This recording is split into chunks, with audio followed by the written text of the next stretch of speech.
You're watching Old School Gamer Live. Boom shakalaka. Ladies and gentlemen, we got brand new competition over here on Leagues Online. Please subscribe to Old School Gamer Live. Bring your gamepad and your pride. The competition's ramping up, and this is where you draw the line. You got the passion, then you got the time. We got classic arcades. All you have to do is press rewind. From Nintendo, Capcom, Taito to Konami, Midway, Data East, Sega to Atari. Outrun anyone in an ever Ferrari. Become a rad racer, any board, and don't feel sorry. I battle waves of brigades, and it feels so gnarly. I'm jumping through hoops and circuses just like Charlie. My killer instinct, bashful and spectator lobbies will ruin the party. Turtle shells all over your body. We got King Creole brings the stress, no quarter brings the test. Bring your A game, shut your mouth and nothing less. Here's the quest, are you ready for the competition? Recognition on leaderboard beyond our comprehension. Be that one, be that number one guy who will decide on Old School Gamer Live. What is up, everyone? We got an awesome episode planned for you tonight of Old School Gamer Live. We got the Arcade King himself, Doc Mack, with us, and we are excited to bring him on board and talk to him about all kinds of stuff related to Galloping Ghost, related to his movie, related to his game, all kinds of stuff. We're going to have a blast tonight. Casey, what's up, man? Man, what's up, No Quarter? Happy Thursday. It's been a long week, but we got our boy Doc Mack. I got to take my crown off because he's the real king. He's the king of the arcade scene. If you don't know Doc Mack, then you under a rock. I'm excited about this show. I had a good time with my boy here at Galloping Ghost. That was on my bucket list. I am excited about tonight. What about you, No Quarter? We've been talking to him for about 15 minutes before the show, and he's been blowing our mind just telling us the stuff that he's been doing that we had no idea about. I mean, this is insane. Man. The ideas we've had, he's already doing them. He's doing it. He's doing it. Thought of anything that he hasn't thought of already, he's already doing it probably. It's insane. Guy's got it going on. Guys, who's in the chat? Well, yeah, let's check out chat. But first, I want to... Don't let me forget this time, guys. Oh, yeah. Wait a minute. Not let me forget. Wait. I've got the giveaway tool pulled up already, okay? So we're not going to miss out on that. It's already ready to go. All we got to do is remember to spin it tonight, okay? So at the end of the show, we're going to run this because you're going to get one of these really freaking sweet Neo Arcade control boards. Now, what this thing does, got it right here. What this is it's basically the encoder. You USB that to your computer. You download the Polycade AGS software, and then you have a Polycade. It's as simple as that. So you plug in your own joystick and buttons. Buy yourself some real nice Sanwas, some haps, whatever you want. If you want a fighting cabinet, buy some haps and some buttons. You plug them into here. USB this to your computer. Now you got yourself a Polycade. So I can build my own. Very much so, yes. You can build your own. So we have 2 of those to give away, guys. Tonight, we're going to give one away. All you have to do is type in hashtag OSG into the chat bar, and you will be entered to win. We will randomly select a winner with the wheel. Like I said, don't let me forget that. I'm laughing at your message, No Quarter. Sorry, but you put it on the slide. Don't let me forget. I had to. All right, let's see who's hanging out with us tonight. We got RGA boys are deep tonight. They in here. They're in here. We got Andy. He's hanging out. We got Gene. We got Brooklyn. What's up, man? Shout out to Brooklyn. Good to see him. We got Cynthia. There's our RG boys. We got Shane. I know Tyler's laying low somewhere. We got Mr. Jerry. We got Gabe. I saw somebody say it was their birthday tonight. Let's see. Where is that? Whose birthday? Maury 101. Oh, happy birthday, Maury. There you go. Happy birthday. Where's that message at? Well, right here. If you see it, there you go. Happy birthday, my friend. Thank you for joining us on your birthday. That's very cool. We got 6 Productions saying, let's get it go. Tim's Tiny Arcade. Tiny Tim. Tiny Tim. Jedekiah. Also, all the boys. Real quick, shout out to Brooklyn Menace for the footage you're gonna see tonight. But that boy I felt like a celebrity at Galloping Ghost. People were looking at me like I was a Chicago Bears football player. So he was following around with like paparazzi. So shout out to him, and thank you so much, Brooklyn, for the footage for sure. Let's get right to our magazine update, guys. KC, what do you have article-wise for us tonight? Okay, so let's see what I got for you guys. Do you see the "You Win" article? I don't. You're gonna have to turn off your video first, All right, and hold then you'll be on. able to share that screen. Stop. All right, let me present that. All right. So the article I picked today was by Chris Tang.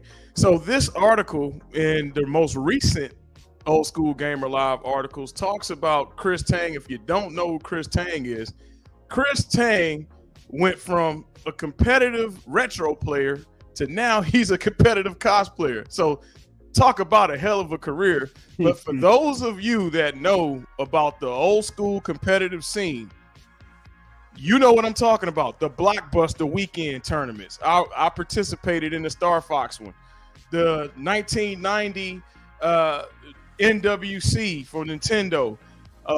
Genesis did something with another company. I mean, it was booming back then. You had different companies hosting these big tournaments, these big weekends. And a lot of the video stores did it because why not? You were going there to rent games. I know how many people in the chat on a Friday night, your parents took you to Blockbuster or with Hollywood Video. What was the other one? It was a couple other ones, but you rented a game. And so Blockbuster thought it was a good idea to, well, if people are coming to rent games, let's host a tournament, catch them while they're there.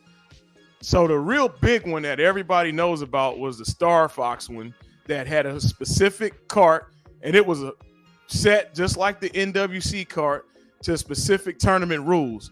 And I think No Quarter was able to find that actual way that we could do that online. So that was fun to actually do that. Yeah. But that's what this article talks about was Chris Tang. If you don't know him, please read this article. He was a big-time competitive player, and he got tired of beating everybody in games. Sound like Knicks to me. And now he says, I'm going to go do cosplay. And now he's competing. He's whipping people in cosplay. So check out this article in the latest edition of Old School Gamer magazine. You Win by Chris Tang. Very cool. Very cool. Speaking of Blockbuster and renting games, a lot of the games on the weekly list, the weekly countdown this week, are games that I used to rent. It's my top 5 Acclaim NES titles. So Acclaim. Oh, I'm looking forward to this. Yeah, so it's interesting. When I went down the list of all the Acclaim games, I couldn't believe how many of them I actually own. It's actually pretty crazy. All right, let's go straight to our latest retro news. Casey, what we got popping retro news wise? I feel like a fool, a complete swine. Let me tell you what I told No Quarter in private, but I said, you know what? I might as well go on and tell everybody.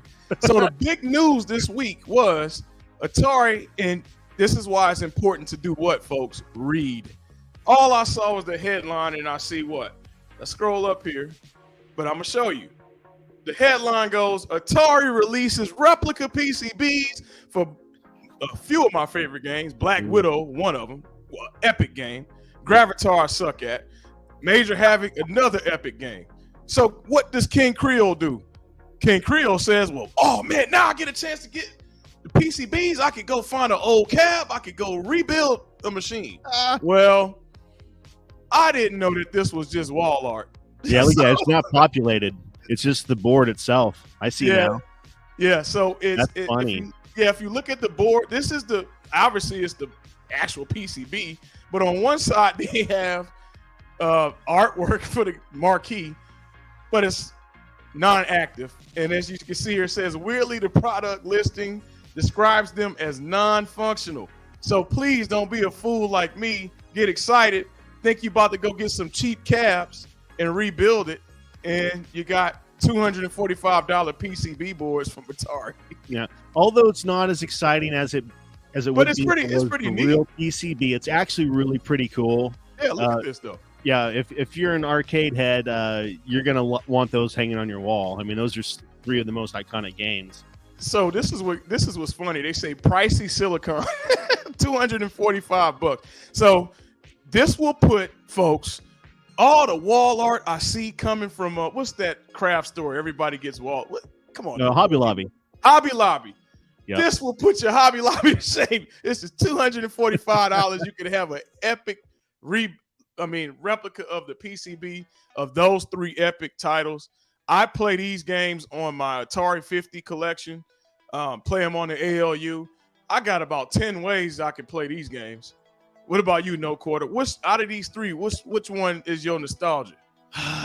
Well, crazy enough, I played Gravatar my entire life. I love that game, but my favorite out of those three has got to be Major Havoc. It just has the most, especially for its time, the most amazing game set gameplay that there is. I love the gravity of it. I love the momentum gameplay. I love that you have a little super breakout in between.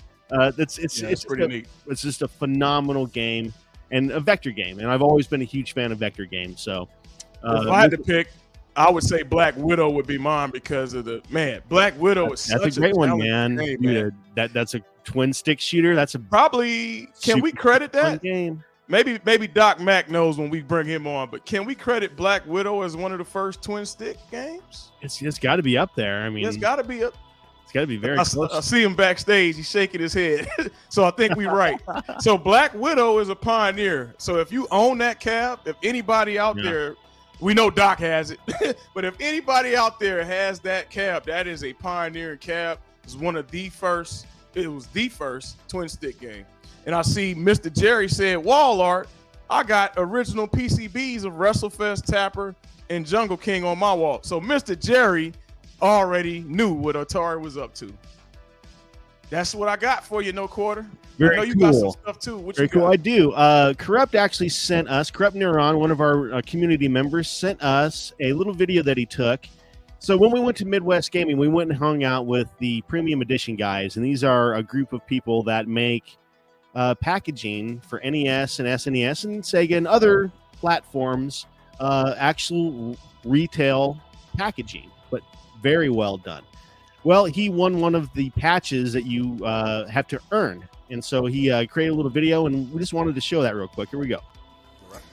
Hey, this is Corrupt Neuron. I wanted to give a shout out to Premium Edition Games for creating these physical releases. They're a publisher that helps developers get their games out and, get out these physical releases. They're really amazing. You can see it's like a slip cover, like the old NES games. It's actually a Switch game that I purchased called Super Blood Hockey. You can see the attention to detail on the inside. You can see the graphics. What's really cool is they got the classic instruction booklets. You get the manual with the moves and how to play and everything like that. Even has the old notes in the back there if you need to write anything down. But what really sets this apart is that it has these challenge cards in every one of the releases. In this case, you have to do something in the game. So in this case is take another human being's life in franchise mode, which is not easy to do. Once you complete the task, you take a picture of the card, the act on the Switch in this case, and the picture of the game case. You send it into them, and if they have any stock left, you actually get a very cool patch where they make limited quantities of them. In this case, I managed to get my hands on one, so you can see it's a really nice iron-on patch. So all the games that they release have these challenges. You get a little card that says, "A winner is you." It's kind of fun little play on the endings of all those NES games back in the day. So it's amazing. Adds some life to the game. I have a couple on pre-order at premiumeditiongames.com. They're really, really great, and I highly recommend them. Just wanted to give them a shout-out. Very cool. Yeah, Casey, you're muted, man. That's pretty neat. I was saying. Yeah. That reminds me of how, if some of us remember, but I think a majority of people remember, this is kind of an ode to what Activision used to do back in the day, where if you had a high score and you had to submit all your stuff to them and they'll send you something. So that's pretty dope that they're doing that. It is. I absolutely love it. That's pretty neat. Reminds me of the Atari. Yep. Atari did patches and emblems and pins and the metal ceramic pins. Now those things are going for hundreds of dollars. Oh yeah, really? Oh yeah. It's super cool, man. I've always loved that stuff. Physical merch for the games, and so they're continuing that. It's so cool. All right, guys. Well, let's bring on the man of the hour. Everybody waiting. Yeah, everybody's waiting. I know. We're going to bring on, this boy is family of Old School Gamer. He's not just friend, he is family of Old School Gamer. And I'm going to play his trailer right now for his upcoming documentary. Ooh. Let's check it out. 27 years working on a game, it's ridiculous. I don't think there's any video game in the history of video games that have ever taken that long. The game's always 6 months away. I don't think it's ever going to get to a point where he was satisfied with it. You can't think about how it can continuously improve. You have to just put it out there. You have to stop. I hope we put out a game that everyone enjoys, that they're talking about is the next big thing. We had nothing to work with and no skills. What a crazy place to come from. It was like, oh, it would be cool if we were the actual characters. Part of me was thinking, is this really happening? The initial casting ground that we had was the export gym. I was just on the treadmill. He just walked over and I'm like, what's this guy want? I'd be driving and looking in cars because I didn't want to miss that person. I was working in Caribou Coffee. I'd already done that one movie, and this was kind of another acting gig. This was the tail end of my competition days. Is it an X-rated snuff film where my balls are hanging from some guy's tree? I don't know, but I say yes anyway. It was like this creepy abandoned warehouse. I was really weirded out by all the weapons that you've never seen before. The atmosphere on set was definitely dangerous. They were using some real stuff with people who had no clue what they were doing. Wham! Like he goes out of the frame. I hear this neck crunching. He was like, that's what it's all about. I think the highest count was either 130 takes or 180 takes, and it still wasn't right. Every mistake you could make, we made it. Well, Doc decided to make the largest arcade in the world. It's definitely infringed on the development of the game. We opened with 130 machines, and now it's at over 890 plus games. Now he has like a whole block. The guy's got more stuff to worry about than most Fortune 500 CEOs. You know, as a kid, everyone wants to make video games and stuff. When you actually do start doing it, it's a job. Are people gonna think it's cool, or is it just like this stupid project that this guy tried to do? This has been a life's work. I'd say it's his views. I still don't think there is any game like it. He put so much of himself into it, he's gotta finish it. This game's never coming out. There's not a chance. It's been some time, but Dark Presence will be out.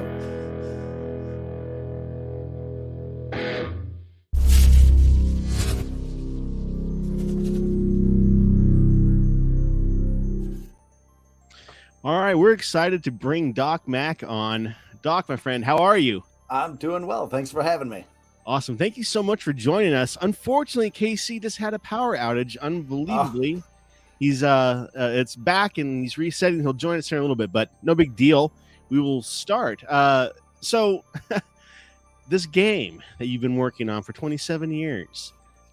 We talked a little bit about this earlier. I think a lot of us in this industry, we're all kind of busybodies. We all have our projects and we all can kind of relate to this movie. Can you talk a little bit about your experience with this 27-year project? Yeah, it's so growing up, it's just what I knew I wanted to do. I wanted to make video games. I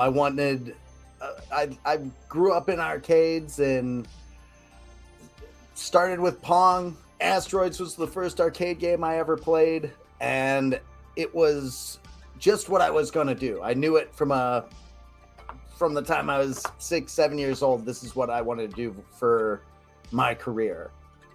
And I didn't know how it would all fit together or if I was going to do my own thing or what. But around 16, 17 years old, started coming up with characters and was so inspired by so many other games out there like Street Fighter and Mortal Kombat. And I started talking to a lot of people at the actual companies, and just kind of one thing led to another. And in 1994, I opened up Galloping Ghost Productions, and we started working on this game. And worked on it for 10 years. 2005, the game was close to being done. We decided to reboot the whole thing and went back to our filming studio, and it all just kind of went from there. It's just been one thing leading to the next. So it's been interesting. It seems like you've had roadblocks, and the arcade kind of blocked you a little bit on progressing on the game. Is that what I'm getting from the trailer there? Absolutely. We had when we rebooted in 2005, we went in and we're like, okay, we're going to shoot it all in HD. Shouldn't take that long. And it ended up taking us 4 years. We filmed basically 7 days a week. And we were filming not only Dark Presence, but its follow-up game, Conquering Light, because we figured we were so close on that first one. This one's going to be no problem if we just do the one game. So might as well get both of them in there. You sound like us. Keep adding. Just keep adding. Just keep adding. So let me guess. Technology came into play. You recorded the entire thing in SD probably.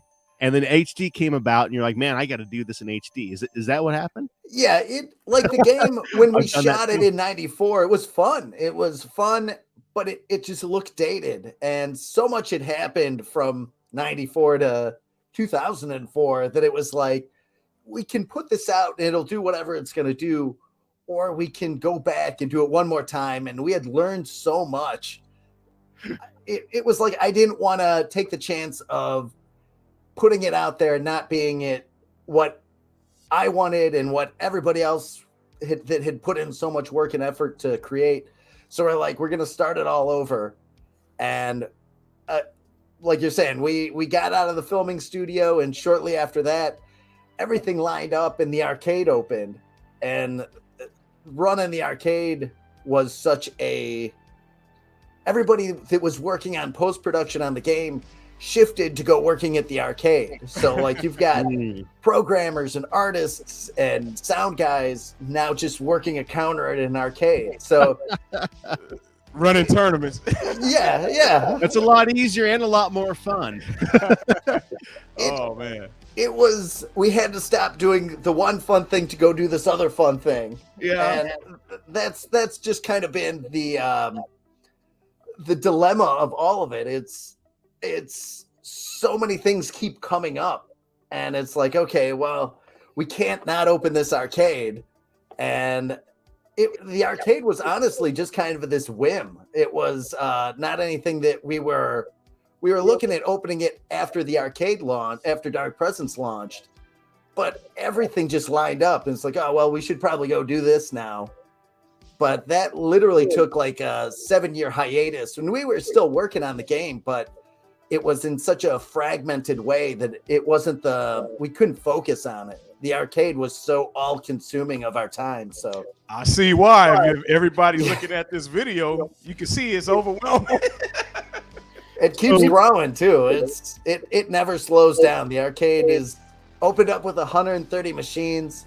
We just on Monday, we put up our 927th game. So which 130 machines is a good size arcade. That's a perfect size arcade, but you guys went insane, and now it's the god of arcades. It's amazing, man. When we went there, we couldn't spend enough time there. We just weren't able to stay. Yeah, we needed a whole week. I ain't gonna lie, Doc. We walked in like No Quarter said, and I looked at him like, dude, how are we gonna tackle this in a day? Yeah, Doc, can you talk a little bit about what we were talking about earlier? I brought up the idea, man, if Doc has this entire block or 2 or 3 blocks he owns now, I said, if one of those buildings, he turned that into a hotel, and then you have a restaurant, this could be a location, a destination. An arcade fan could stay at, could eat at, and play at for a couple of days, and then hit the bricks. But it would be so convenient. It would be so awesome. What do you got planned, man? Well, and we were very fortunate to have so much of that just inherently built in around the arcade. There's the Colony Motel right down the street. There's a ton of great places to eat, within walking distance already. There's a bar down the street called Imperial Oak. Oh, nice. So We missed the bar. Yeah, it's all there. It's all there. But it's like we want to put that special touch on things, and we've always talked about doing kind of like a special place for the players that are traveling in. And there's a couple of apartments above the next expansion of the arcade that for the longest time we've been talking about turning that into the Galloping Ghost hostel that players can just kind of crash at, and we'll theme it all out for everybody. And it's on a list of, but with all of those ideas, it's kind of like there's only so many hours in the day. If we're setting up the hostel, are we not working on Dark Presence, or what has to come scale back to make? And somebody's got to run the hostel, right? Somebody's got to run it. That's going to be Waffles. Tom, our guy Tom does like. He gets tasked with everything. It's that guy. He's the tasker, the action officer. It's awesome. So fortunate to work with so many amazing people that everybody's all kind of the same mindset. Like none of us are coming in working a 40-hour work week. It's just everybody loves doing what we get to do. There's no like, oh, well, that's not my job. Like everybody does everything here. It's so hard to bring new people in because it's such a unique place to work. Like one day you're doing, you'll be helping out with music and audio and doing graphic work or doing QA work on Dark Presence. Next time you're moving 50 cabinets to a show, or you're setting up an event that we're doing where we've got all the Mortal Kombat guys, and it's just infinite amounts of things going on. And it's not for everybody. Everybody thinks, oh, it must be amazing, but it's so fast paced. And I got to give so much credit, and I'm so grateful to get to work with the people that I get to work with, because they're just amazing. Yeah, you have an amazing team. You have to, because you can't keep 100 cabinets running easily, yet alone almost 1,000 cabinets. I mean, when I went there, I've been to a lot of arcades, and the majority of them, I would say a good 30 to 40%, the machines aren't running. Facts. Your place had, I would say, 80% running, somewhere around there, and it blew me away to see that higher, probably even more, that high of percentage of cabinets actually running. That's an amazing amount of maintenance, an amazing amount of work. You have a phenomenal team, man. And they're on, to No Quarter's point, they're on the ready, because I can tell you when we went to the RevX machine, I don't know if the screen was on or something happened, and you had staff that came right in. He moved that sucker. I don't know how he did it by himself. Turned it to the side, did something, and fired it off. So I mean, they were at the ready. So awesome team, man. On the tech side, our Master Tech, we have Master Tech Doug Fox, that he's there every day at 6 a.m. Me and him are down there just fixing everything we can. And that's the thing. It's every single machine there is so important. And every day we walk around, we do a complete down games list. We ask the players to definitely let us know if something isn't playing right, because we can fix all that usually on the fly. Yeah, and that's pretty neat. It's kind of the cornerstone of when we were talking about doing the arcade. It kind of stemmed from, there was a website called Orcade opening up, and they were a location tracker. And we went to 80 venues that had arcades, and it was arcades and movie theaters and laundromats and pool halls and any place that would have arcade games. And so many of the games were down. It literally kind of created the cornerstone for us. Like, no, we got to take repairs very, very seriously. Yeah. And whether it's one button or a monitor, if it's blurry, like, we got to get it up, fixed and running. And it is a tremendous amount of work. And we're constantly ordering parts, and every weekend it's always working against us, because the more people are coming in and playing, the more stuff needs to be fixed. So yeah, it is a commercial environment. So yes, the machines are being used, so they're constantly being maintained. So yeah, man, seriously, very impressive how many worked. I mean, you will just watch this video here. You can see very few that are down on this. It's all the screens are lit up, and that makes me pivot, no quarter. We got some folks in the chat, Doc Mack. They want to know if you got solar panels, because how much is that electric bill? They're trying to figure out how you do it. The electric is definitely a pretty ugly bill every month. Oh, you don't want to see that. We don't want to. Yeah. Don't put that on the screen, please. It looks like a score because it's a lot of zeros behind it. It's Doug's got the high score on the electric bill. Yeah. Who got the high score on electric? That's funny. We looked into going solar, and we had this company come out. And they're like, you're using more electric than a manufacturing plant. Yeah, we can't give you enough panels to make it worthwhile. Even if we covered the arcade is an entire block. They're like, even if you covered all of it, you're not going to make it to where you are off the grid. So yeah, that's funny. We really knew that we used a lot of electric when one of our lines went out. Like it just burst. And it was on a Sunday. We called up ComEd and we're like, hey, our line is out. We need you to send somebody right now. And they're like, oh, it's a Saturday or a Sunday. It was a Saturday. We'll see you in a couple of days. That's exactly what they said. They're like, it's the weekend. We don't have a lot of teams out. They're like, well, Monday is probably the soonest. No, you don't know who we are. You don't. Wait a minute. Do you know who? Told them the address. They pulled up the account. Somebody was there in 15 minutes, and the line was fixed in 15 minutes after that. It's a destination. It's like, okay, well, we've got some pull at ComEd. That's all right. That's all right. I'll bet. Man, that's logical right there. You treat your good customers well, and they did. That's smart. They did.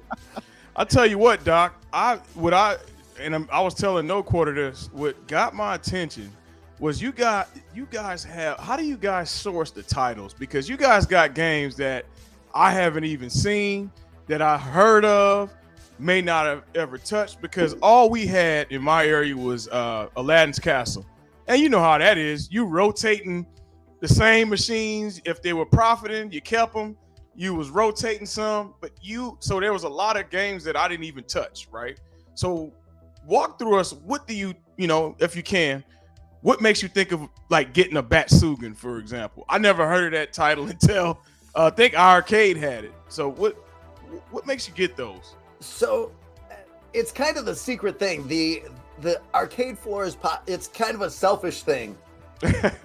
Because it's just stuff I want to play. It's you. If I want to play it, I'm going to track it down and bring it in. Okay. I want to play Batsugan, and I like Castlevania right there.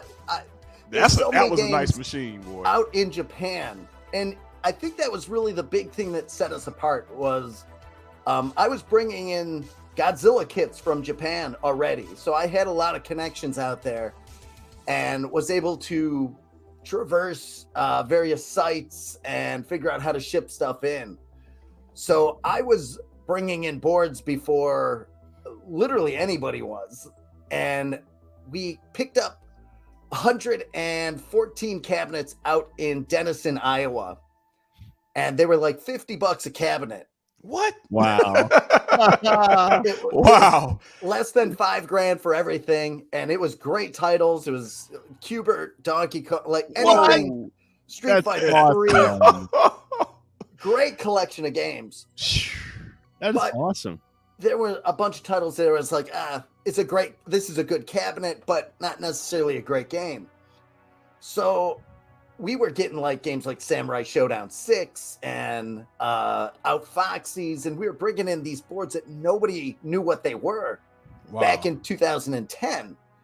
And it really let us just put games out there that so many people went to the arcades and they played the games that they knew. That's me. that was me too. I had $20. I wanted to play Golden Axe from start to finish. I wanted to play Double Dragon. I wanted to play whatever. But when we came up with the free play model, it was something that nobody had really done before. And everybody's like, nobody's going to pay $15 to get into an arcade to play all these old games.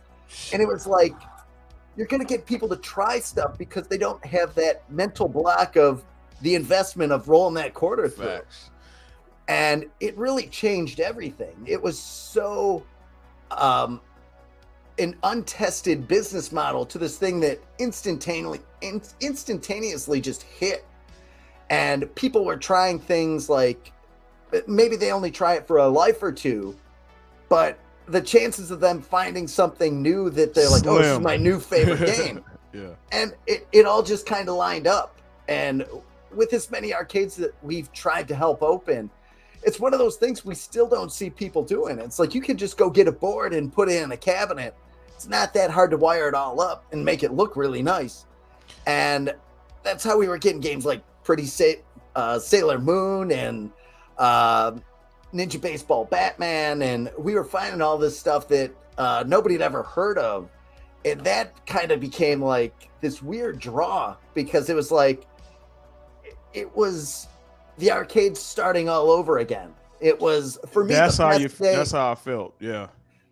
Best day ever at the arcade was when they were rolling something new on the floor. New. And it's well, like, I paused it, Doc. I paused it because this game here got us to do an impromptu tournament on your floor. I've never seen the game Solar Fox ever in my life. Never heard of it. That's one of the most beautiful cabinets. That's one of the best cabinets ever. Oh my God. That's a work of art right there. It's amazing. That cabinet design is amazing. You know, when we started, our big thing was to just get games on the floor, and we were doing weird conversions, and the whole goal was always to get the games right in the proper cabinets. First and foremost, get the game there and playable, but then it became this massive restoration project to get everything in its right cabinet. Like our Shadow Dancer cabinet right there. When we first got that was in a Pengo cabinet. Wow. And I found an original dedicated Shadow Dancer cabinet, and now I'd say probably 85% of the games there are in their original dedicated cabinet, unless they were only released as kits. Oh, okay. I see. So some of these we might not have seen in their dedicated cabinet. So that's amazing that you're able to restore that authenticity. I would call Galloping Ghost pretty much a interactive museum. It's pretty much what it is. Yeah. It's an interactive museum that you can play your memories at. You know, it's something that you can learn of a new game that's 30 years old that you've never played before, but it's now your favorite game. I mean, that happened to us a dozen times there, that we were only there for maybe, I don't know, 3 or 4 hours. It seemed like 20 minutes, but we were there for a few hours at least. And man, it was not enough. We needed at least 2 or 3 days. And right now we're passing by the Brian Cullen row, which I absolutely think that's the coolest thing I've ever seen, man. I love him having his own row of games on top of his own game that's never been released anywhere but here. It's the coolest freaking thing. I absolutely love it, man. Thank you so much for doing that for him, man. I think that's so cool. Well, Brian was one of the first industry people that started coming out. And I remember talking to him, and he was so like, oh, nobody's going to know who I am. And I'm like, that's such a travesty. Like, wow. Your artwork is so instantly recognizable. His art style, just, you got Rampage and Sarge and Pigskin and Arch Rivals. Yeah. Like, you can just look at his games and you know the same guy did all that artwork. Yep. And the games he's working on, it's an amazing lineup. And I told him, I'm like, the games that he got to make were so unique. Like, every cabinet would have something completely unique to it, like Rampage being 3-player and Xenophobe not only being 3-player, but it's custom design and flight stick controls. It's like other games weren't getting that stuff. And just something really special about his games. And Zawak, just controls are unique, and he just brought something so cool to it. And it was such a shame that he wasn't a household name. And it's been amazing watching people recognize what he's brought to the industry. And he's out doing shows now. And it's amazing that not only him, but so many industry people are out there now getting that credit that they deserve. Yes. I agree. We kind of have a renaissance a little bit right now of the retro gaming community. I love it. We're all teaming up. We got Old School Gamer popping. We have all these other shows that are now doing retro gaming stuff. And also, we're all getting to the age now where we have expendable money and expendable time. Yeah, we're time and actually money. able to do our hobbies. We finally are able to do this. So it's a very special time, for the retro gaming community. And I think you're just going to grow and grow and grow and grow. Doc, real quick before we get too far, I want to talk about the beginning. I want to talk about before Galloping Ghost existed. What did Doc Mack focus on, and what were you doing? Yeah, I think a that's lot a of good music, one. a lot of martial arts. What were you into? Growing up, a lot of martial arts, and video games. That's all it was. Like, there's a time I collected Transformers and stuff, but that was it. It was constantly video games. Started with Pong and Atari 2600, Atari 7800. By the time Nintendo came out,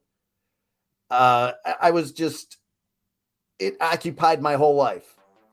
When the Genesis came out, all I was doing was working out and buying Sega Genesis games. And I had collected over 700 Genesis games. Wow. Every commercially released game on the Genesis, Sega CD, and 32X. Me and my dad I had nothing in my room except I had a couch, a chair, a TV set, and then all the walls had little 1.5-inch shelves put up, so I could have all the games facing out like a video game, like a movie store, like a Blockbuster. You had your own Docbuster. That's all I did. It's all I did was play games. So that's awesome, man. That is very similar. I was gonna say it sounds like us. Yeah, growing up as us. Well, did you chase a high score, Doc? If you had to pick one game, No Quarter said his is what? Major Havoc. Mine would be Gallagher. What game is that nobody can see you on, Doc? Nobody. I used to have just under 40 world records. Whoa. And I bought Orcade, that location tracker. I bought that company because they added this huge element to it where they started tracking scores, and it became the scoring house at Galloping Ghost. And since then, I've resigned from setting high scores and world records because I don't want the conflict of interest. And, okay. I get it. I get it. You sparing us. But for me, Narc was the first game that I ever. Oh, Narc. Okay. 1988 from Williams. It was the first arcade game I ever bought when I was 16. Wow. And I remember having the guy pull up at my house and unload it. You owned a Narc at 16. Wow. Yep. What the? That was hey, my where's game. Dragon at? Dragon, one of our community members, is a fanboy for that game. Hey, Dragon, when you see this, Doc had one at 16 in his bedroom. So he'd definitely be worked up. We did an event. We do the events called Developer Days, where we get all the people that worked on the games. We talk to them. We get them to come out to the arcade and share all the stories about when they were making the game. And we did one for Narc. So we had Eugene Jarvis and George Petro and Mark Lafredo and just all these legends of Todd Allen, legends of the industry come out to the arcade to talk about Narc. And the day before the event, George Petro, who runs Play Mechanics, which everybody knows Play Mechanics, called me up and he's like, I'm excited to come out tomorrow and tell all the stories. Do you happen to have an extra Narc board? And I'm like, yeah.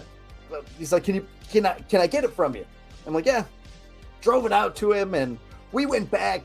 I didn't even think anything of it. Like, we're so excited for this event. We're trying to print out 8x10s for everybody to sign and doing custom artwork. We did this, our lead artist, Brandon, did this giant 5-foot Mr. Big painting, just like in the last level of the game that we framed and everything. And nice. We're just gearing up for this event.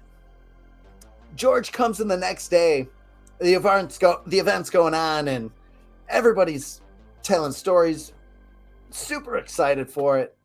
George hands me this PCB back, and he's like, there's 2 weeks before the game was launched in the arcade, before it officially came out, we put a level out on test, and it was a bonus level where you're flying a helicopter, and you've got unlimited bombs, and you're just blowing everything up, and it was just an absurd level. And he's like, we put it on test for like 2 days, and it was all buggy, and it crashed the game, and the game was so close to being done. We pulled the level out. And he's like, I finished it last night. I debugged it all. It's all playing great. Here's your board. It's the only one that exists with this bonus level. And this is 2017, 2018. So a game I've been playing for 30 years now had a new level to it. That's given to me from one of the original creators. It was absolutely mind-blowing to me. And I'm so grateful to so many of the industry people that have continuously done events with us and done so many cool things for us to help us keep growing. And the support from the industry people has just been absolutely amazing. And to get something like that was just, it just blew my mind. It was an incredible thing. That is so well. You deserve it, man. I mean, yeah, wow. I'm just mouth open. I don't even know what to say on that one. That's neat. I'm still surprised about the own and narc at 16. Yeah, no quarter. That is awesome. I'm over here like, what? My parents were like, "What are you doing?" It's like I'm saving up for narc. Yeah, it wasn't even back then. It wasn't. I think I paid $700 for it. So yeah, for back then that was attainable, right? Yeah. So let's talk about Ghost Lord now. Where are we going with that, and when are we going to be able to play that game? Yeah. So Dark Presence, the game that we've been working on, is we're hoping to have it out before the end of the year. We're going to have it.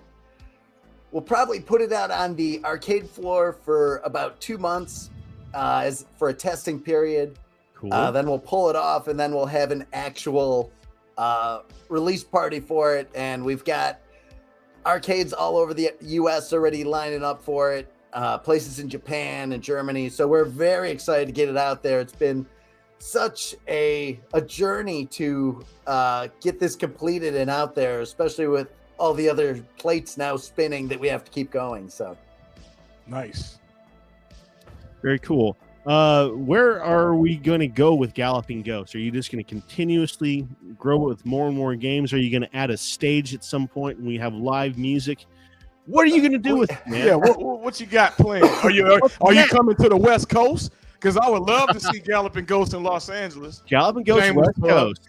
So we've had, in all honesty, I never know what's next. Like we were, I see Jerry Colonna in the stream chat.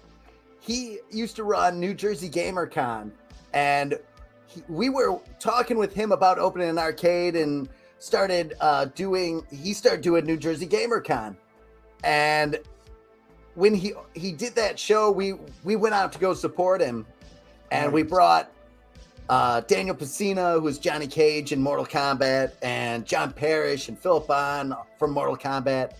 We brought Brian Colin. We brought Jeff Lee, the guy who made Qbert. And we're sitting around it's like 2-3 in the morning. We're all just sitting around.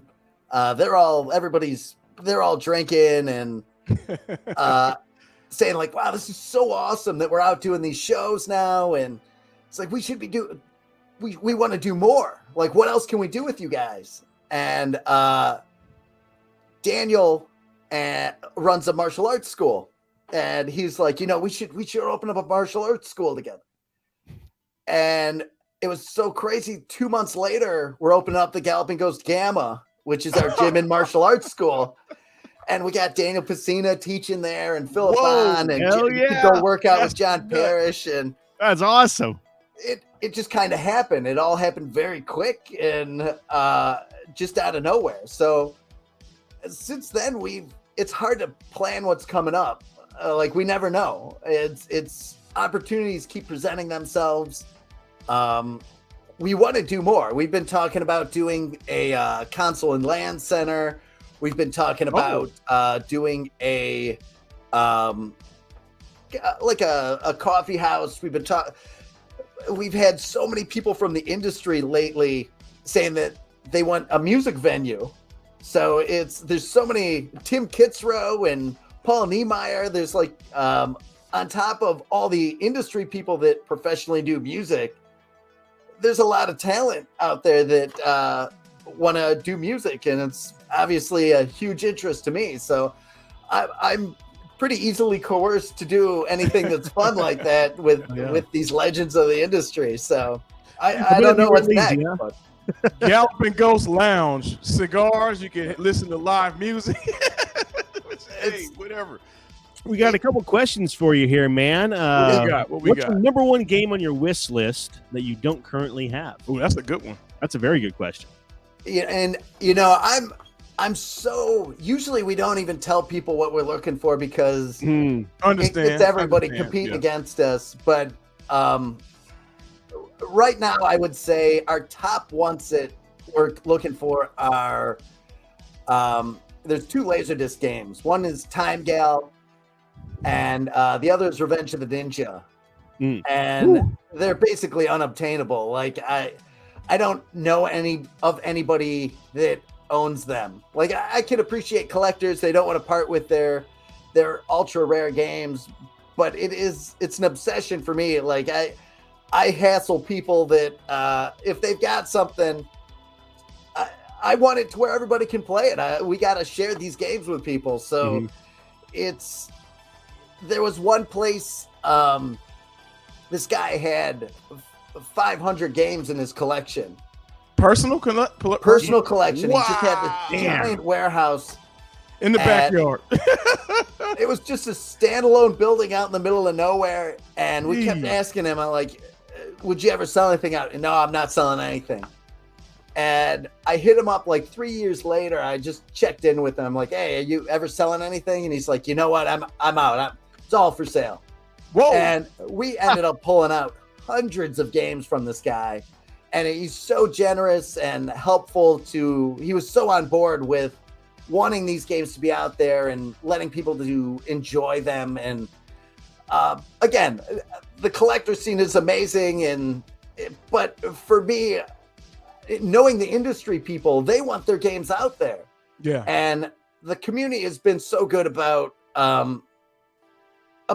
getting on board with that. And so we've had people that they've approached us. Usually if it's something super rare, they'll approach us and be like, hey, look, I'm ready to let this go. You can have it. And they know we'll never sell it. We had Primal Rage 2. We had started Team GGA back in 2011. So we had this team that we sponsored to go play Mortal Kombat, and we're sending them out to Evo. We're paying their hotel fees and their tournament fees, airfare. Everybody's up in jerseys and stuff, just looking real pro, well before esports was really a big thing. And this guy who went by Tom Brady came out to the arcade. He's a huge MK9 player. And he's like, I got a Primal Rage 2 board. If I ever decide to sell it, it's got to be here for everybody to enjoy. And I'm thinking this guy's like, yeah, you've got the holy grail Primal Rage 2. Of course you do. And 3 months later, he's like, yeah, it needs to be there. And he sold it to us for nothing. Just a very, very low price on it. That's so cool. That's what it's about, man. That's what it's about. That's what it's about. 2 days after we put it out on the arcade floor, we got an offer of $60,000 for the board. What? And we turned it down because it was like after that we had talked to Chris Tang, you had mentioned him earlier, and Chris Tang, like that game meant so much to him. He worked on the game. He did so much to make it. Yeah, Chris Tang, such a heavy industry guy who worked on so many of the Capcom games, and he had so many stories about making the game, and they had put the game out and people really didn't understand it because it was so different from the first game, and people thought it got canceled because of a bad game. And far from it, it was like just way ahead of its time. And it was I agree. Such a kind of vindication to him to have this game talked about in such a professional manner and people understand it and finally get to see it. It was like there's no way we could never not have that game on the floor. And that really set the tone of like, if it's at the arcade, it's not going anywhere. I don't care what anybody offers us. And we've had a company out in the UK offer us outrageous money to buy the whole arcade outright. And it's like, nope. I don't know what they're going to do with it, but we want to make it here. We want to have it for everybody to come out and enjoy. It's so amazing for the industry people to come see their games that have been out for decades, that players still love playing their games. And I wouldn't want that to change ever. So we don't sell stuff. So I tell you what, Doc, if you come across the developers on Moonwalker, or if you see a spare Moonwalker, give me a call. We just did a full restoration on ours. We had one in a big blue cabinet and restored it to an original dedicated cabinet, had all the artwork, and I might actually have a spare board. So that's the one. That's the man. No quarter to tell you. When I walked in your establishment and you had that, it was just like I ran straight to it. I'm like, I used to play this in the skating rink. It was like a moth in a light. I was like, see you guys later. I'll be right back. I love seeing people make that connection with the games, and it's so unbelievable to hear the stories of where people played it and what it meant to them. And to people on the outside, it's just video games, but it means a lot to a lot of people. It's an incredible thing, and I love hearing every story like that. Doc, what can you tell us about the documentary? Actually, I want to talk a little bit about that before we head out here. What's the storyline? It looks like it's a stop action Mortal Kombat style game. Is it? So yeah, Dark Presence was it's a 2D one-on-one live action fighting game. So it used all live digitized actors, like Pit Fighter style. Similar. Cool. We shot it similarly how to Mortal Kombat 1, 2, and 3 shot. Originally, we had 3 of the Mortal Kombat actors set up to be in our game. Oh, cool. And unfortunately, the amount of filming that was required, they couldn't be a part of it, but they were very supportive and let us take people from their martial arts school. But we didn't want it to just be a Mortal Kombat ripoff or anything like that. So we really kind of have added so many things that have never been tried before in a video game, in a fighting game. For instance, there's left and right stances for the characters. So even in doing that, you're doubling the amount of moves for the game.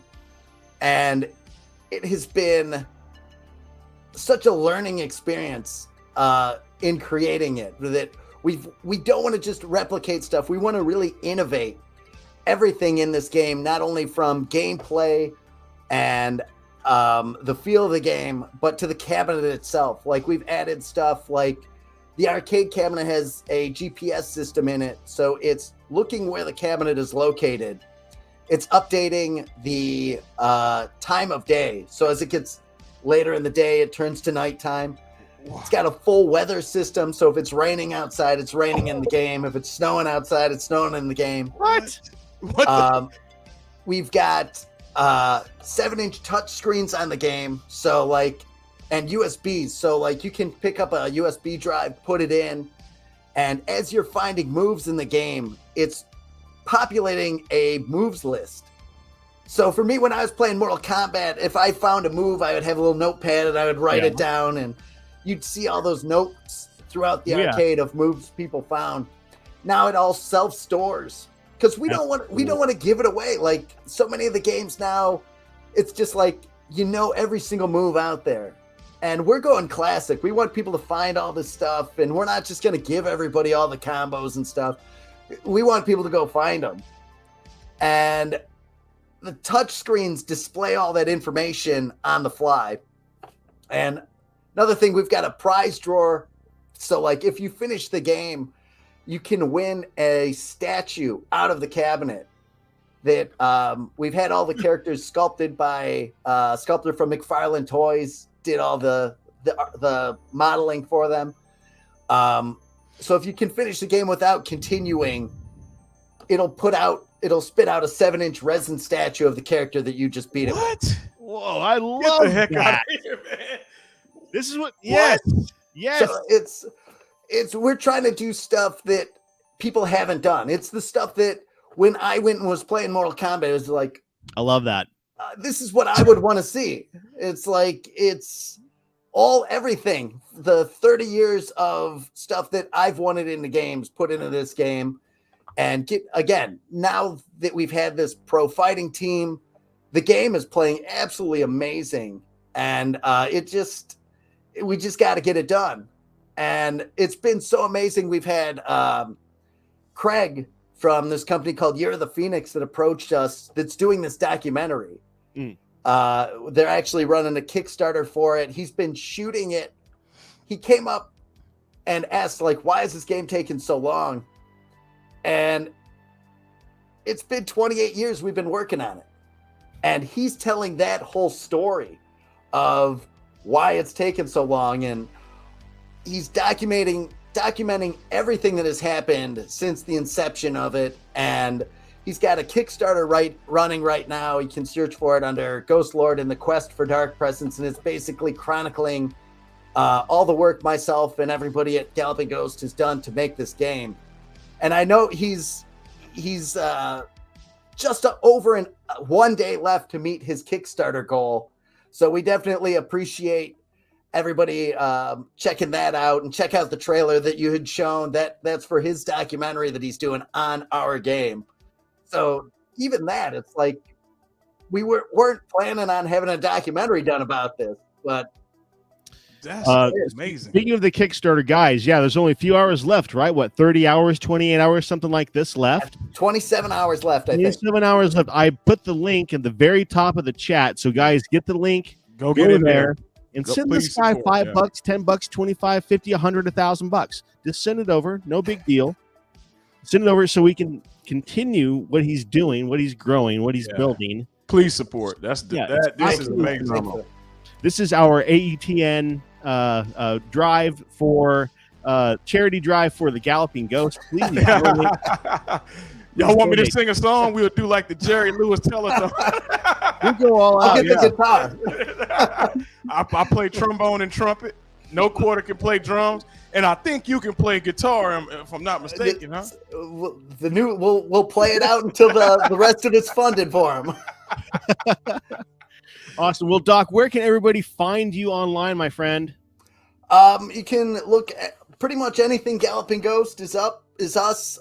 You can follow me, look for Ghost Lord. And we're on Twitch every week. We do our Monday mystery game stream. We do our a big unveiling at 5 p.m. Central. Facebook, Instagram, Twitter. We're everywhere. So not hard to find us. Awesome. Well, we appreciate you being with us tonight, my friend. We're definitely going to have you on again. Anytime. Gotta come a lot back. of fun. We're excited to see the documentary. We're excited for the growth of Galloping Ghost. I'm excited to stay in my own personal room up there as well. It's going to be an absolute blast. Let us know when I'm you're looking coming. forward to that. I will. Thank you so much, man. We will talk to you soon.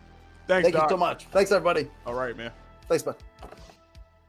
Guys. Man, that was amazing. Unbelievable. What a great guy. He is ridiculously humble for what he has done. I mean, you talk about somebody that is keeping this alive. It's beautiful. It really, truly is. It's like a Guggenheim of arcades. You know, like it's a destination, man. It's a destination. It truly is. People are flying in just to go. They're not trying to go visit downtown Chicago and see the sights and the Bean. People are flying there just to go play some arcade game. Where else can you do that? No Quarter. Let's put it this way: we flew there for the Game and Brew, but number one thing that we wanted to do. We said Number one thing that we wanted to do was to go to Galloping Ghost. I mean, you have to. That was in the itinerary. And as you've seen in the video, we got Brooklyn. I mean, that was only half of it. You see, that lasted the whole show. That wasn't even everything. We just made it to, as you see in the video, we just made it to the pinball section, which is down the street. You got to walk to the pinball area, and it just opens up a bunch of different pinball machines. So we didn't even scratch the surface, what you guys seen in that video. Yeah, it's phenomenal. We are not kidding. You have to go at least once in your life. At least once. And please be prepared to stay a couple of days. I mean, that's all there is to it. I think we were there maybe 3-4 hours tops. And about 4 hours. Yeah. And we also walked down to the pinball room. You saw it in the video there a little bit. So some of that time was spent walking and, fooling around. But we only spent maybe 10% of we got 10% of the way there of playing what we wanted. Yeah, that wasn't even nothing. And you get overwhelmed. Like I walked in. Absolutely. And it just took me back to the late 80s when I started hitting the arcades, and I couldn't talk. No quarter goes, look at this boy, he in heaven. I'm like, dude, I don't know what to say. Where do I go? Where do I start? Go on Amazon and buy one of those game boxes that has 20,000 games in it, and you sit there and you play it. You're not going to play any games because you're just going to scroll and scroll. That's what it's like in real life. You just walking. You're gonna be like one of these elderly people walking the mall. That's what you're gonna do in there. You're just gonna walk rows and rows and rows. Oh, look at that game. I played that. What the hell is that game? I've never seen that before, man. I want to play that one. But all right, we got to move on. It's man, we're talking 10,000 years about it. Yeah. What's next? All right, next, guys, we're talking about our tournament roundup. We got some awesome stuff going on. We are going to talk about our pals, Token Taverns, and if you haven't seen enough of Doc Mack, you're going to get to see him a little bit more. Here we go.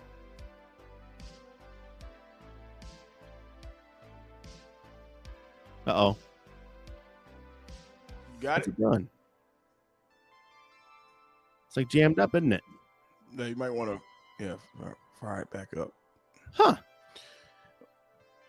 And it's a good trailer too. We got some good game movies coming out. Let me remove it and load it again. Put it back up. Yeah, let's see here. Doc is hitting the red carpet trail. He's gonna have a couple premieres to hit. That boy gonna be busy.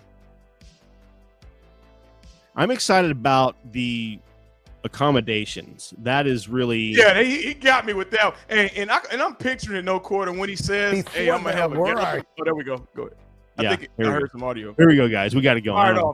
Were the place that they landed.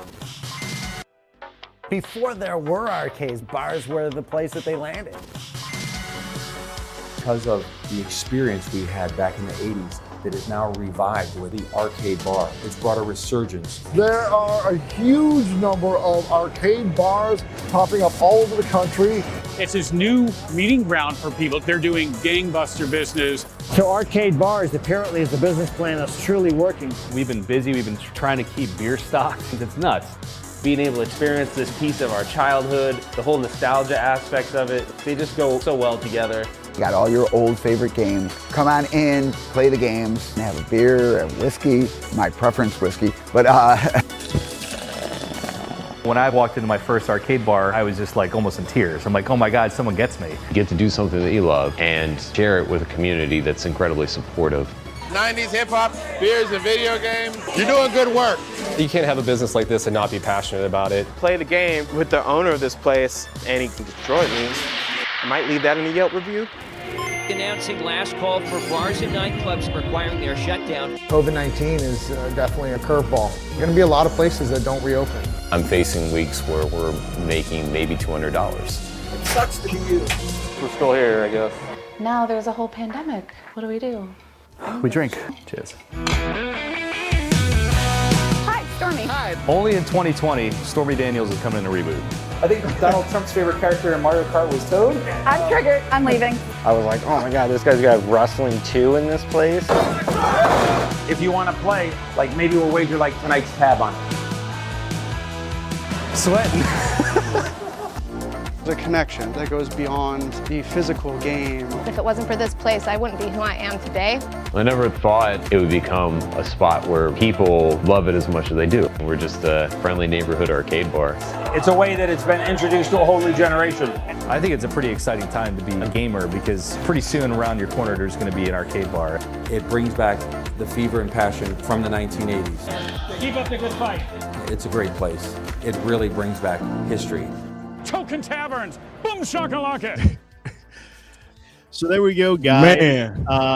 Gonna be a really cool video, a really cool movie. We're excited to see that one as well. I mean, what an awesome time to be included in the retro game community. It's booming, man. Yeah. I feel like you said earlier, No Quarter, it's a renaissance.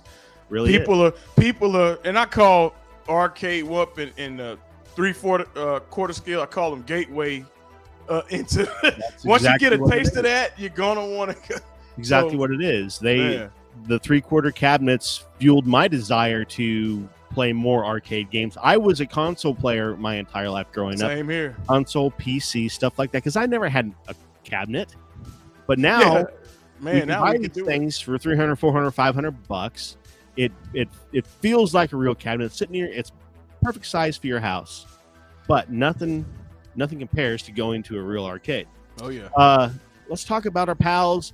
That gaming show, Raskler and Shotgun Sean, go hang out with those guys every Tuesday. They always have a blast, having fun playing games, all kinds of different stuff. Polycade has a very cool tournament going on right now. Stripes, their new game, that's their actual game that they developed. So cool. Let's see their video on that real quick here.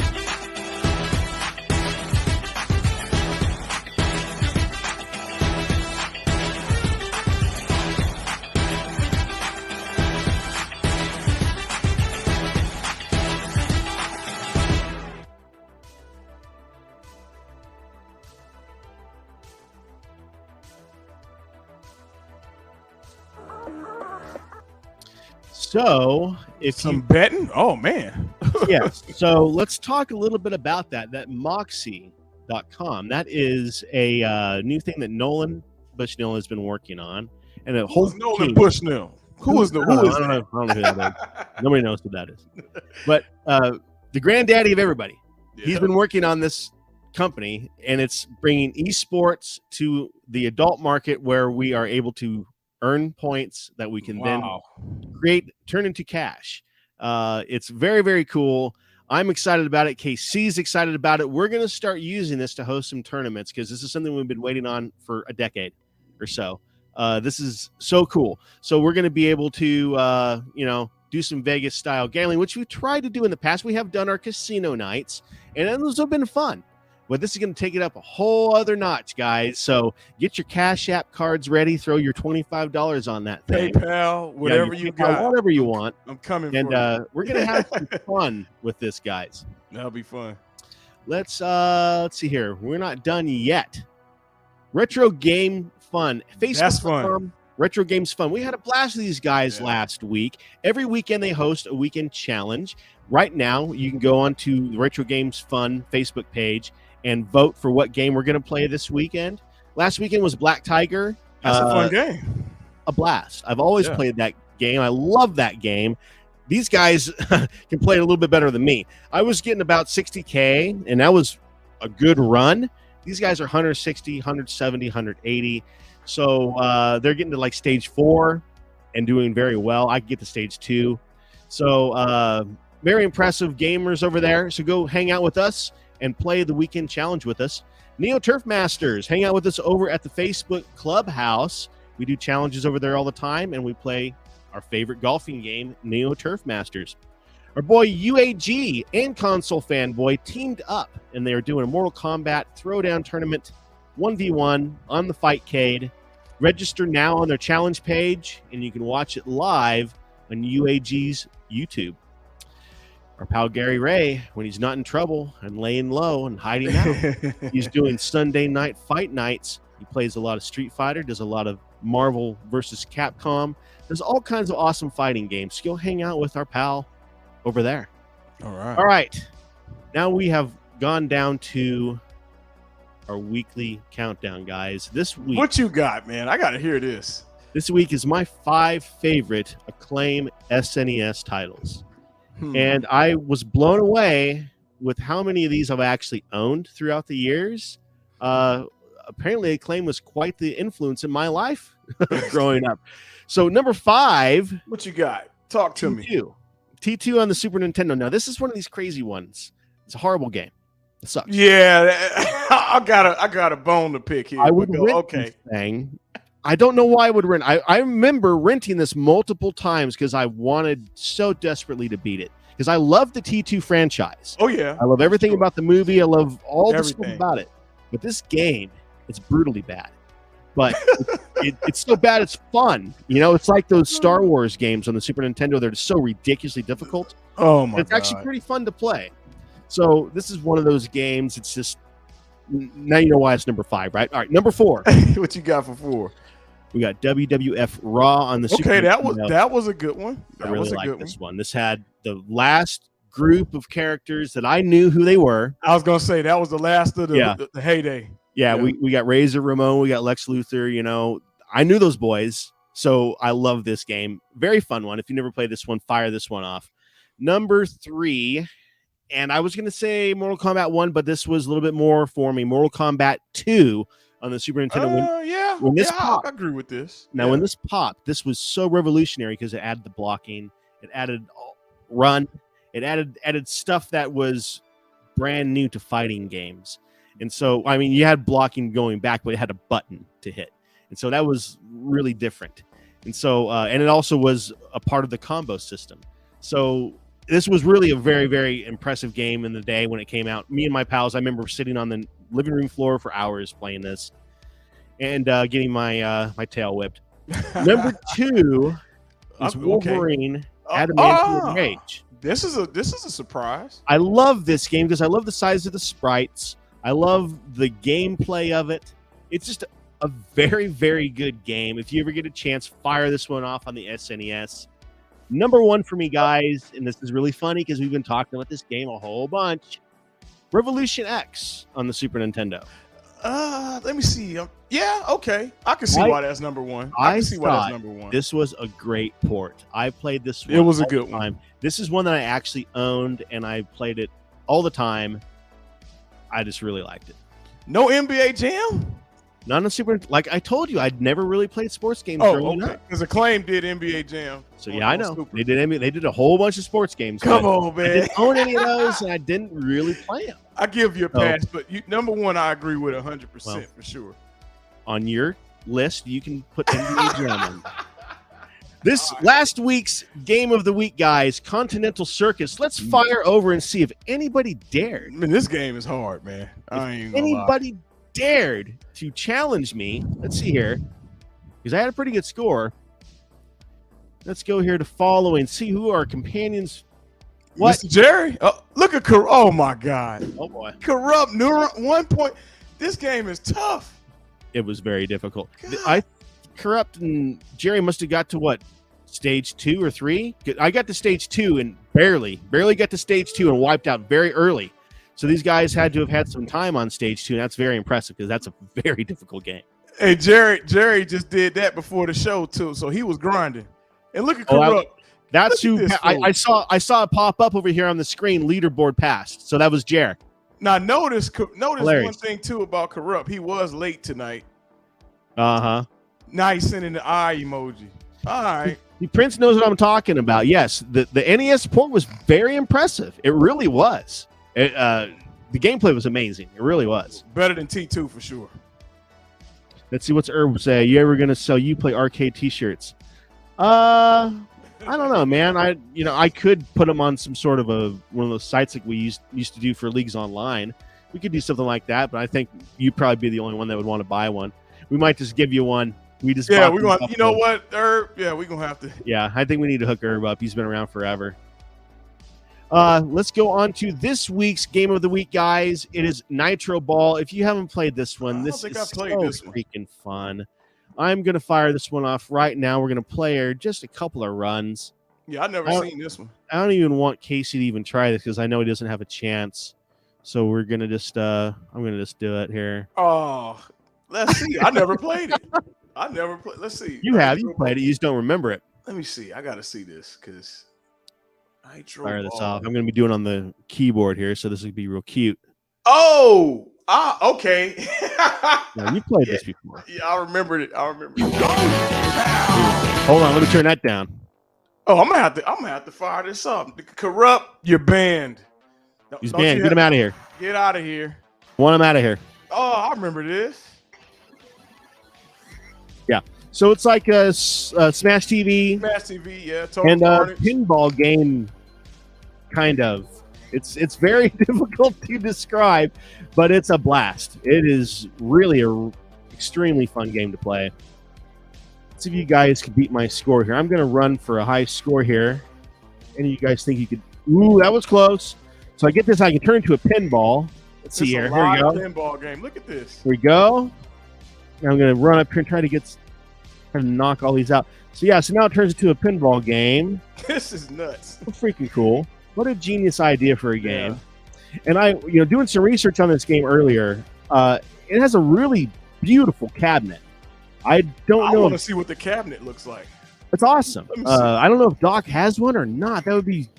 He does. He says he does have one. Oh, Doc That's has awesome. one. Get out. Well, we should have known that. No quarter.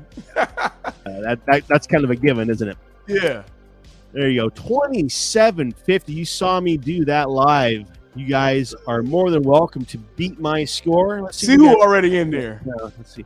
Oh, look who at the bottom. Oh, but that was 17 days ago. Look at who's at the I bottom. bet he's about to fire this off now. Ain't this not for long? He's not going to be on the bottom for long. Sacro at the top. Sacro, you better go protect your throne. Well, guys, it's been an awesome episode. Man, it's been I had a blast. Doc is an amazing guy. I'm blown away with his generosity, how humble he is, and just everything that he's done for the community. If you get a chance, run up to Galloping Ghost. Galloping Ghost, man. It's been a long day, guys. Run up to Galloping Ghost and spend some time there. That's all there is. Take a vacation. It's a good family. It's a good family destination for sure. And guys, we had a lot of fun at the Game and Brew last year. If that's something that you would like to do again, let us. Jerry. I knew it. Thanks, Jerry. Good job, man. You saved the day. I almost bailed, man. All right. Here we go. We got to do the wheel. Holy crap. Jerry should just win just because. And you got 12 entries? Oh, you would have blew it. Wow. All right. So anyway, guys, if you want to do another Game and Brew, I'm down with organizing that. We all meet in Chicago. We hang out at Galloping Ghost. Galloping Ghost. For a couple of days. I mean, that's how you have to do it. That's the only way. I'm down with that, guys. So if you're interested, let me know, and we can work on that. We'll work on that for sure. So we need another meetup. Jerry Springer. Yeah, let's not bring him up. I'm brokenhearted about that for sure. Yeah, that was my childhood for sure. Yeah, that's horrible to hear about that. You guys gamble. I gamble every day, man. Every day I wake up. Every day you wake up, and you are right about that. Couples should fight. No, I don't want that, Shane. I do not want that. All right, everybody get their entries in. Get them in. Here in just a split second, guys. We're going to do another 5-10 seconds. In 5, 4, 3, 2, 1. Fire it off. All right, which one of you characters is going to win? You're going to win this beautiful Polycade card. Herb! Herb, that's awesome, man. I am glad to see that. Oh, Herb gets to build him a awesome. Polycade. He gets to build himself his own personal Polycade now. You can have your own Galloping Ghost right here. This is what this is. It's your own personal Galloping Ghost. Digital. Super cool. Good job, guys. Now, all right, real quick, before I bail, I want to bring up this Teddy character. All right. So when we had, right here. was trying to get a hold of us. Oh, who's Teddy? Teddy is the winner of the NBA. Oh, tournament. the NBA Jam tournament. Oh, now, yeah. let me explain to you, Teddy, why I have not responded to you. I have not responded because you did put in those cheat codes, okay? And that's not kosher when we do tournaments. I hate to have to even bring that up, but we can't do codes when we do tournaments, okay? Now, the original gift or the original winning gift was going to be a $50 gift card to Uplay Arcade. Mm-hmm. During the game, during the episode, you said, can we do $50 to a charity? And I said, yes, we will do that. I will do $50 to any charity of your liking. Then afterwards, you said, I want $50 just sent to me. I said, no.